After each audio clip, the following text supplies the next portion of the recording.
Welcome back, marketers. Are you using webinars to keep your business thriving? Whether you are new to webinars and just looking to get started, or you've been using them for a while and are looking for some strategies to kind of freshen them up and get them to produce better, I'm really glad that you're here. In today's video, we're going to cover some webinar basics, but also some trends that I see emerging in the webinar space and things you can do to make your webinars easier, more productive, more profitable. I'm Amy Walker, Client Acquisition Specialist, and I help clients be able to create consistent, scalable, and predictable sales through their organic marketing and their sales systems and teams. And I've been using webinars since pretty much I started the business. My first year in business, we did joint venture webinars every single week in order to generate leads into our business. We closed $110,000 in sales. We probably generated about 2,500 leads that year. And that was really the launch of our company. And our marketing expenses at the end of the year were pretty much nothing because we were using this strategy of free webinars. They work. They are a lot more common now than they were, nearly 10 years ago when I was using this strategy. So if you're jumping into webinars and you're doing it the way that I did it 10 years ago, I don't think you'll get the same results that I got back then. However, if you'll take some of these new strategies we're going to share with you today, be a little bit more strategic, I absolutely think you could get started with webinars today and make them profitable, make them successful, and they are very low cost. So if you stay until the end, you're going to have 8 different ideas for how you can utilize webinars in your business. And I think honestly that there's a webinar for every business.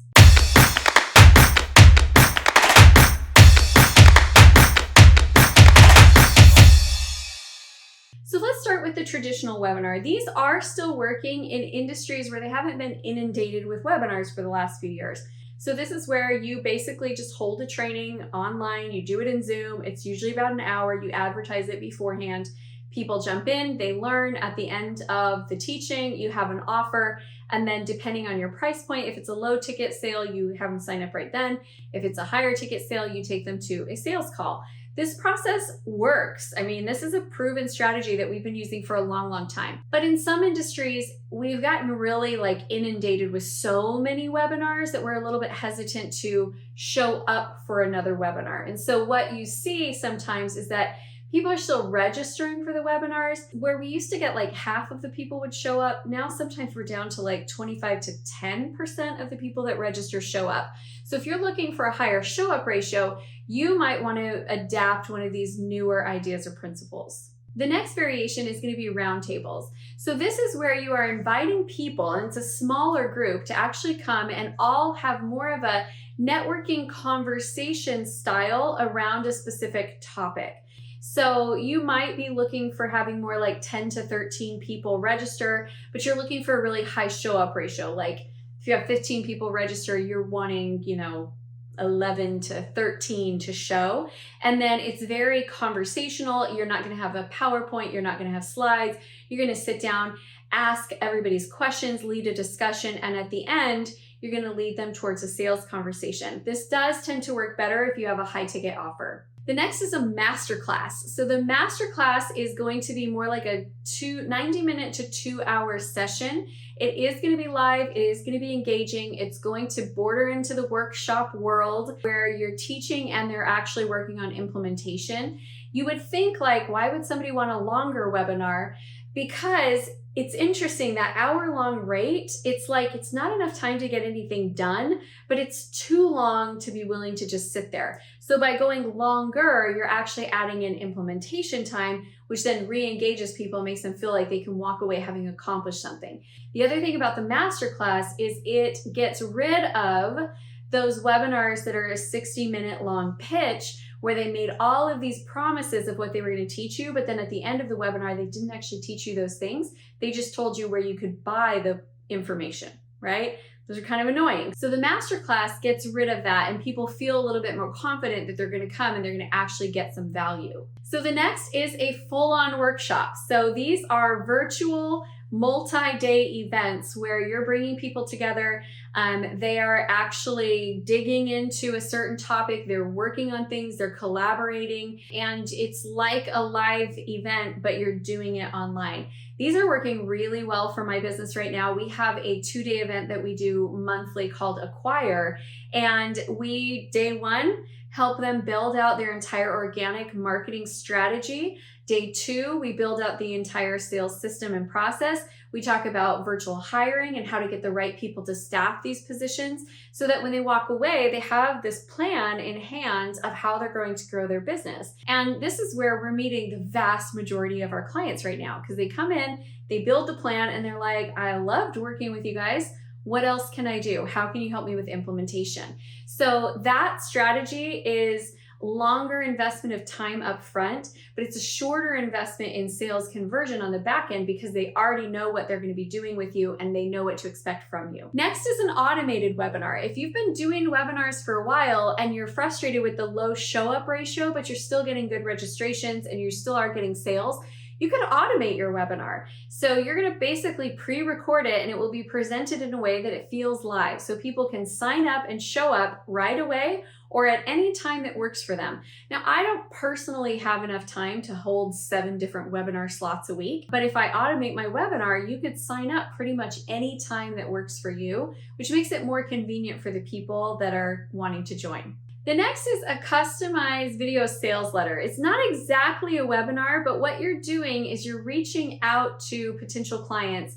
You're checking out their stuff and you're sending them a specific video sales letter that is going to basically take the information that you would cover in a webinar, distill it down to about 10 minutes, but make it very relevant and specific for who this customer is. So then instead of asking for an hour of their time, you're really asking for 10 minutes of their time, but that 10 minutes is super, super specific. And then it takes them through the call to action to what is the next step. Is it scheduling a call with you? Is it signing up? Is it making a lower ticket purchase right then? The last 2 are kind of fun. Virtual co-working. So sometimes we get a little bit lonely working on our own. So by opening up a virtual co-working space, you can open up your Zoom room or your AirMeet or whatever platform you use and invite a bunch of people to kind of come in, work on their own projects while they can also bounce ideas off of each other, chat, engage, and interact. And again, it's all about building and establishing relationships. And you're bringing people together for a joint cause that they don't want to be working on their own, but it also gives you opportunities to train and to interject. And you can even take a short portion of the co-working to tell a little bit about yourself and what you do and invite them to take that next step forward. And the last one I actually really love. We've had some great results with this, which is virtual networking. So we bring together a group full of really smart, really intelligent business owners, and we ask every person, what's your next big, bold move you want to make in business? And what resources or ideas do you need in order to get there? And then everybody gets a chance in the opportunity chair. We do this all online. And I always get clients from it because in the course of answering people's questions, they want to talk more at the end. Every time I add value, it increases my perceived value. And then they're like, hey, can we have a conversation offline? So those are also working really well. Again, we started off with the traditional webinar, and then we went into some variations that lead you to the point where the only connection to the webinar is just that it's really a process of being able to get new leads online and be able to meet and build relationships without having to be in person and close deals. So if that's your goal with the webinar, I think you could take any one of these approaches. If this content is helpful and you want more like this, make sure that you hit the like button and then hit subscribe and hit the bell notification so you can get notified every time we release new content. All right, before I let you go, I want to cover something really important when it comes to your webinars. And that is, how do we structure our information so that we are going to end up with a client at the end of it? A lot of people create their webinars in this order. They think, what do I want to talk about? And then after they figure out what they want to talk about, they think, now what do I want people to do next? And then what do I hope that they'll buy? We're going to plan our webinars backwards. The very first thing we're going to look at is, what do we want to sell? The second thing that we're going to look at is, how do we want to sell it? Do we want to sell it right on the webinar? Do we want to sell it through an event? Do we want to sell it through a one-on-one conversation? The third thing we're going to look at is what is the conversation that needs to happen before someone wants to engage in our sales process. So if I want to sell at an event, what conversation do they need to have that makes them want to go to the event? If I want to sell on a phone call, what conversation do they need to have before they're willing to get on a call with me? Okay, once we know all of that, now we can look at what problem does my client know they have and that they're committed to solving.